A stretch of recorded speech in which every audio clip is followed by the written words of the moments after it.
जी मैं ना भैया व्याकुल हो गया व्याकुल होके की कह रही सबके जमैया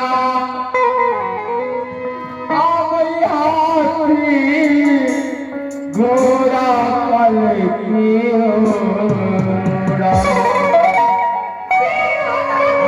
हाथी घोड़ा पल के घोड़ा घोड़ा हमारे जमैया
परीक्षण करो सुनु सजनी हमार ए घर मायना हेलो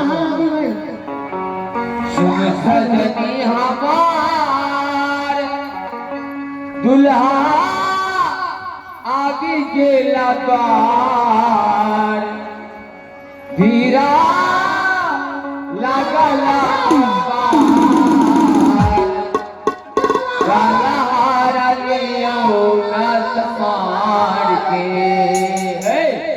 सुनु सजनी हमार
के गाल में जाके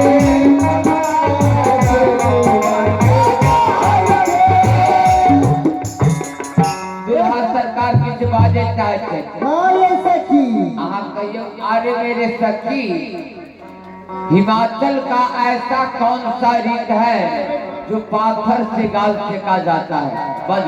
बोलिए मेरी सखी जोर से बोलिए। क्या मौज हो से अरे मेरे सखी हिमाचल का ऐसा कौन सा रीत है जो पाथर से गाल सेका जाता है? बोलिए। हे दुल्हा सरकार के लाज लगे छे नहीं? लाज नहीं लगे छे तो दुल्हा सरकार के बड़ कठिन अपने नहीं अपने सबने सुन रहल छिए कहला ए सबटा गलती है नारद के हिंदे के खुला ला हिंदा आ दुल्हा सरकार की कहल के यहाँ सब सुनलिए ना हमरा सखी ये कैसा हिमाचल का रीत है जो पाथर से गाल दुल्हा को सेका जाता है?